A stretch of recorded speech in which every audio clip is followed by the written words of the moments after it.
बेळगावमध्ये situ कार्यकर्त्यांनी विविध मागण्यांसाठी जोरदार आंदोलन छेडले.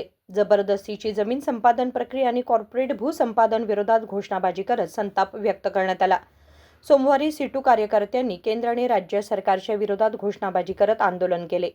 नव्या कामगार संहितांची अंमलबजावणी करू नये अशी मागणी करण्यात आली. तसेच सुधारित अधिसूचनेनुसार तात्काळ वेतन लागू करावे असा आग्रहही आंदोलनकर्त्यांनी धरला.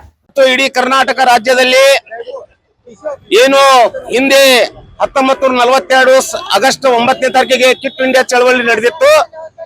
ಅದರ ಭಾಗವಾಗಿ ಅದು 9ಕ್ಕೆ ಮಾಡಬೇಕಾಗಿತ್ತು, ಅದು ರವಿವಾರ ಬಂದಿದ್ರಿಂದ ಇವತ್ತ ಆ ಕ್ವಿಟ್ ಇಂಡಿಯಾ ಚಳವಳಿಯ ಭಾಗವಾಗಿ ಇವತ್ತು ನಾವು ಏನೈತಿ ಜೈಲು ಬರೋ ಕಾರ್ಯಕ್ರಮವನ್ನ ಮಾಡಕತ್ತೀವಿ.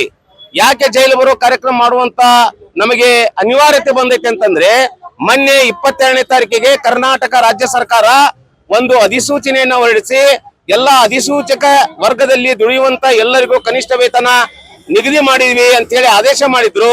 ಈಗಿರುವಂತ ಸರ್ಕಾರ ಅದನ್ನ ಆದೇಶವನ್ನ ಪುನರ್ ಪರಿಶೀಲನೆ ಮಾಡ್ಬೇಕನ್ನುವಂತ ನಿಟ್ಟಿನಲ್ಲಿ ಹೋಗ್ತಾ ಇದೆ. ಅಂದ್ರೆ ಕೈಗೆ ಬಂದ ತುತ್ತು ಬಾಯಿಗೆ ಬರ್ಲಿಲ್ಲ ಎಂಬಂತೆ ಇವತ್ತು ಕರ್ನಾಟಕ ರಾಜ್ಯ ಸರ್ಕಾರ ಏನ್ ಮಾಡೈತೆ ಅಂತಂದ್ರೆ, ನಿಮಗ್ ಕೊಡ್ತೀವಿ ಅಂತ ಹೇಳಿ ಕೊಡ್ಲಾರ್ದಂಗ ಈಗ ಪೇಮೆಂಟ್ ಅನ್ನ ನಮಗ್ ಕೊಡ್ತಾ ಇಲ್ಲ. ಇದು ಒಂದನೇದ್ದು. ಎರಡನೇದ್ದು, ಹಿಂದಿನ ರಾಜ ಮಹಾರಾಜರ ಕಾಲದಲ್ಲಿ ಭೂಮಿಗಳನ್ನ ಕಸ್ಕೊಂಡು ಅವಾಗಿನ ಬ್ರಾಹ್ಮಣರಿಗೆ ಮತ್ತು ಕ್ಷತ್ರಿಯರಿಗೆ ಭೂಮಿಗಳನ್ನ ಹಂಚ್ತಿದ್ರು. ಇವತ್ತ ರೈತರಿಂದ ಒತ್ತಾಯ ಪೂರ್ವಕವಾಗಿ ಭೂ ಸ್ವಾಧೀನವನ್ನ ಮಾಡಿಕೊಂಡು ಅಂಬಾನಿ ಮತ್ತು ಅದಾನಿ ವರ್ಗಗಳಿಗೆ ಕೊಡುವಂತ ಕುತಂತ್ರ ನಡೀತಾ ಇದೆ. ಟೋಟಲ್ ಆಗಿ ಇವತ್ತು ಬಡವರ ಪರವಾಗಿ ನಿಲ್ಲಬೇಕಾದಂತ ಸರ್ಕಾರಗಳು, ಬಡವರ ಆಧಾರ ಸ್ತಂಭವಾಗಿ ನಿಲ್ಲಬೇಕಾದಂತ ಸರ್ಕಾರಗಳು ಇವತ್ತ ಈ ದೇಶದ ಬಂಡವಾಳಶಾಹಿಗಳು ಮತ್ತು ಕಾರ್ಪೊರೇಟ್ ಕಂಪನಿಗಳ ಪರವಾಗಿ ಇವತ್ತು ಆಧಾರ ಸ್ತಂಭವಾಗಿ ಕೆಲಸ ಮಾಡ್ತಾ ಇವೆ ಕೇಂದ್ರ ಸರ್ಕಾರ ಮತ್ತು ರಾಜ್ಯ ಸರ್ಕಾರ. ಈ ನೀತಿಯನ್ನ ನಾವು ವಿರೋಧಿಸಿ ಇವತ್ತ ಕನಿಷ್ಠ ವೇತನವನ್ನ ಜಾರಿ ಮಾಡಬೇಕು, ಬೆಲೆ ಏರಿಕೆಯನ್ನ ನಿಯಂತ್ರಣದಲ್ಲಿರಬೇಕು, ಒತ್ತಾಯ ಪೂರ್ವಕ ಭೂ ಸ್ವಾಧೀನ ನಿಲ್ಲಬೇಕನ್ನುವಂತ ವಿವಿಧ ಬೇಡಿಕೆಗಳನ್ನು ಇಟ್ಕೊಂಡು ಇವತ್ತ ಕ್ವಿಟ್ ಇಂಡಿಯಾ ಚಳವಳಿಯ ಭಾಗವಾಗಿ ನಾವು ಇವತ್ತ ಜೈಲು ಬರೋ ಕಾರ್ಯಕ್ರಮವನ್ನ ನಾವು ಮಾಡ್ತಾ ಇದ್ದೀವಿ. ನಮಗೆ ಅರೆಸ್ಟ್ ಮಾಡುವಂತ ಪೊಸಿಷನ್ ಇದ್ರು, ಅರೆಸ್ಟ್ ಮಾಡ್ಲಿ, ನಮಗೆ ನಾವು ಜೈಲಿಗೆ ಹೋಗ್ಲಿಕ್ಕೆ ತಯಾರಿದ್ದೀವಿ ಅಂತ ಹೇಳಿ ಇವತ್ತು ಕರ್ನಾಟಕ ರಾಜ್ಯದಲ್ಲಿ ನಡೀತಿರುವಂತ ಚಳವಳಿಯ ಭಾಗವಾಗಿ ಇವತ್ತು ಬೆಳಗಾಂ ಜಿಲ್ಲೆಯನ್ನು ಸಹ ಈ ಚಳವಳಿಯನ್ನ ಮಾಡಾಕತ್ತೀವಿ. ಈ ಬೇಡಿಕೆಗಳ ಸಲುವಾಗಿ ಅಂತ ಹೇಳಿ ನನ್ನ ಮಾತನ್ನು ಮುಗಿಸ್ತೀನಿ.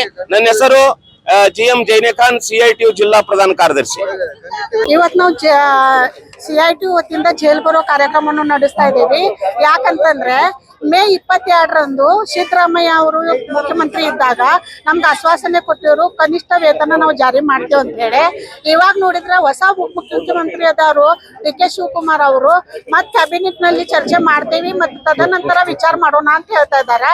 ಹಿಂಗ ಧೋರಣೆ ಯಾಕಪ್ಪ ಅಂತ ನಾವು ಕೇಳ್ತೇವಿ. ಮೊದಲ ನೀವು ಕ್ಯಾಬಿನೆಟ್ ನಲ್ಲಿ ಚರ್ಚೆ ಮಾಡೋಕ್ಕಿಂತ ಮೊದಲ ನಮ್ಮ ಮುಖ್ಯಮಂತ್ರಿ ಅವ್ರು ಹೇಳಿದ್ರು. ಆ ತರ ಮತ್ತೊಂದು ಈಗ ಸ್ವಚ್ಛ ವಾಹಿನಿದವ್ರಾತು, ಬಿಸಿ ಊಟದವ್ರಾತು, ಅಂಗನವಾಡಿ ಕಾರ್ಯಕರ್ತರಾತು, ಎಲ್ಲರ ಮೇಲೆ ಅನ್ಯಾಯ ಆಗ್ತಾ ಇದೆ. ನಾವು ಏನ್ ಕೆಲಸ ಮಾಡ್ತೇವಿ, ಕೆಲ್ಸದ ತಕ್ಕಂತೆ ನಮ್ಗ ಸಂಬಳ ಕೊಡಿ ಅಂತ ನಾವು ಕೇಳ್ತಾ ಇರೋದು. ಆದ್ರೆ ಈ ಸರ್ಕಾರ ಏನೈತಲ್ಲ ಬೆಲೆ ಏರಿಕೆ ಮಾಡ್ತಾ ಇದ್ದಾರೆ. ಆದ್ರೆ ನಮ್ ಕನಿಷ್ಠ ಕೂಲಿ ಕೊಡ್ರಿ ಅಂತಂದ್ರೆ ಇವ್ರು ಕೊಡ್ತಾ ಇಲ್ಲ. ಇದ್ರಗೋಸ್ಕರ ನಾವು ಇವತ್ತು ಹೋರಾಟ ಮಾಡ್ತಾ ಇದ್ದೇವೆ. ಮತ್ತೊಂದು, ರೈತರದ್ದು ಭೂಮಿಯನ್ನು ಇವ್ರು ಕಸಿದ್ಕೊಳ್ತಾ ಇದ್ದಾರೆ. ಅವ್ರ ರೈತರ ಭೂಮಿ ಕಸಿದ್ಕೊಟ್ರೆ ಅವ್ರು ದುಡಿಬೇಕೇನು, ತಿನ್ಬೇಕೇನು? ಮತ್ತೊಂದು ರೈತರ ಭೂಮಿ ತಗೊಂಡು ಅದಾನಿ ಅಂಬಾನಿ ಇಂಥವ್ರಿಗೆ ಇವ್ರ ಕಂಪನಿಗಳು ಹಾಕ್ಲಿಕ್ಕೆ ಕೊಡ್ತಾ ಇದ್ದಾರೆ. ಇವ್ರಿಗೆ ಅಧಿಕಾರ ಯಾರು ಕೊಟ್ಟಿದ್ದಾರೆ? ನಾವ್ ಇದು ಖಂಡಿಸ್ತೇವೆ. ಮತ್ತೆ ಸರ್, ಈ ಹೋರಾಟ ಮೂಲಕ ನೀವು ಎಚ್ಚೆತ್ಕೊಳ್ತಿಲ್ಪ ಅಂತಂದ್ರೆ ಮುಂದಿನ ದಿನಮಾನಗಳಲ್ಲಿ ಇದಕ್ಕಿಂತ ಹೆಚ್ಚಿನ ಹೋರಾಟವನ್ನು ನಾವು ಹಮ್ಮಿಕೊಳ್ತೇವೆ ಅಂತ ಹೇಳಿ ನಾವು ಹೇಳಲಿಕ್ಕೆ ಬಯಸ್ತೀವಿ. या आंदोलनात GM जैनेखान, दिलीप वारके, दोड्डवा पुजारी, गोदावरी राजापूर यांच्यासह अनेक कार्यकर्ते सहभागी झाले होते.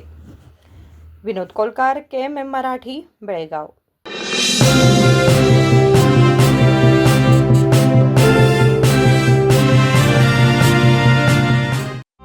ಜಗಮಗ ಜಗಮಗ ಹೊಳೆಯುವ ಕಣ್ಣುಗಳು, ಹೃದಯದಿ ಹರುಷದ ಅಲೆಗಳು.